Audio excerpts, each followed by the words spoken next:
বন্ধুসকল আজিৰ এই ভিডিঅ'টো সেইসকল মানুহৰ বাবে যিসকলে বাঁহৰ জেউৰা বেৰা দিওঁতে ভাগৰি পৰিছে। চাওক কিমান ধুনীয়াকে জীয়াই তৰৰ বেৰা দি আছে। খৰচটো কেনেকুৱা হ'ব মই কৈ আছো। মানে দাদা এজনে মোক ফোন কৰিছে মোৰ ভিডিঅ' চাই যে দাদা আমাৰ এটা গ্ৰুপ আছে, আমি এই জীয়াই তৰৰ বেৰাৰ কাম কৰো, আপুনি এটা ভিডিঅ' বনাই দিলে আমি মানে সুখী হলোহেঁতেন।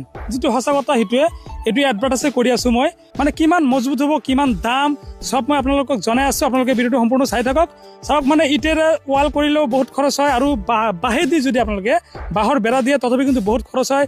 1 বছৰ পিছতে কিন্তু নষ্ট হৈ যায়। কিন্তু এইটো কিমান দিন থাকিব টিকিব সেইটো আপোনালোকে জানিব পাৰিব। আপোনালোকে ভিডিঅ'টো চাই থাকক, আৰু আপোনাৰ যদি প্ৰয়োজন নাই ভিডিঅ'টো শ্বেয়াৰ কৰি দিয়ক।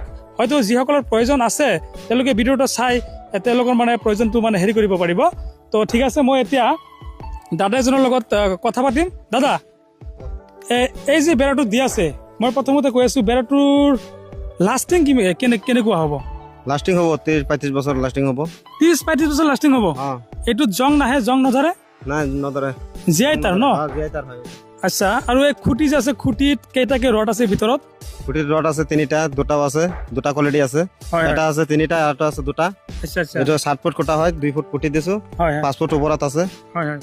আৰু এই যে এইটোৰ মাপ কিমান? এইটো 3 ইঞ্চি গেপ আছে। 3 ইঞ্চি লম্বাকে যে তার বিলাক টানিছে, এইটো 3টাকে দিছে ন? 3টাকে টানি দিছো। এইটো কিমান ফুট উঁচা আছে? এইটো 5 ফুট হাইট আছে। হাইটটো 5 ফুট? 5 ফুট আছে। খৰচটো এতিয়া আপুনি ক'ব। আৰু এইবিলাক সব আপোনালোকে প্ৰভাইড কৰে, দিয়ে ন? আমি দিওঁ।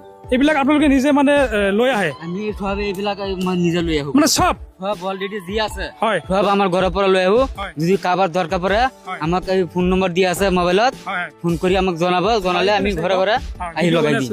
হিলালিতো নিহিলে ন? মাজে সাপোৰ্ট কৰি আছে? মাজে মাজে আপোনাৰ 100 ফুট দূৰত হলে মাজে মাজে আমি 2টাকে সাপোৰ্ট দি দিম। এই কামটো যে লৈছে কিমান ফুটৰ কাম হ'ব এইটো? ইয়াত যে কামটো ইয়াত আপোনাৰ 1200 ফুট হ'ব। 1200 ফুট? হয়। বহুত ডাঙৰ কাম। গোটেই অসমৰ যিকোনো ঠাইত মানে এই কামটো কৰি দিব পাৰিব নে? অসমৰ ভিতৰত যিকোনো জাগাতে আমাক মাতে, খালি আমাক মাতিলে হ'ল, আমি ঘৰত গৈ গুচি। খৰচটো কিমান হ'ব? খৰচটো কেনেকুৱা হ'ব মই কৈ আছো। ওপৰত স্ক্ৰীনত নাম্বাৰ দিয়া আছে, আপোনালোকে ফোনতো কথা পাতি ল'ব। খৰচটোৰ বিষয়ে কওকচোন। স্কোৱাৰ ফুট নে স্কোৱাৰ মিটাৰত খৰচটো হ'ব অলপ কৈ দিয়কচোন। এইটো আমাৰ ধৰি লওক যদি 100 ফুট দীঘল হয়, 5 ফুট হাইট হ'ব, ইয়াত আপোনাৰ 500 স্কোৱাৰ ফুট হ'ব। কিমানকে পাৰ স্কোৱাৰ ফুট হ'ব? ধৰি লওক স্কোৱাৰ ফুট 40 টকাত পাই যাব আপুনি। এইটো কাম যে কৰিছে, এইটো কামত মানে স্কোৱাৰ ফুট কিমানকে লৈছে? এইটো কামত আমি স্কোৱাৰ ফুট 40 টকা লৈছো। 40 টকা? 40 টকা। আৰু এই 8 ফুট মূৰে মূৰে পিলাৰ কেইটা পুতিছো, 5 ফুট ওপৰত আছে, 1.5 ফুট মাটি তলত আছে। আমি 1.5 ফুট মাটি দিম, আধা ফুট গুৰিটো ঢালাই কৰি দিম। কিবা গ্যাৰান্টি ৱাৰেণ্টি আছে নেকি? গ্যাৰান্টি 30 বছৰ আছে আপোনাৰ। 30 বছৰ গ্যাৰান্টি? অ, তেন্তে বাঁহৰ যি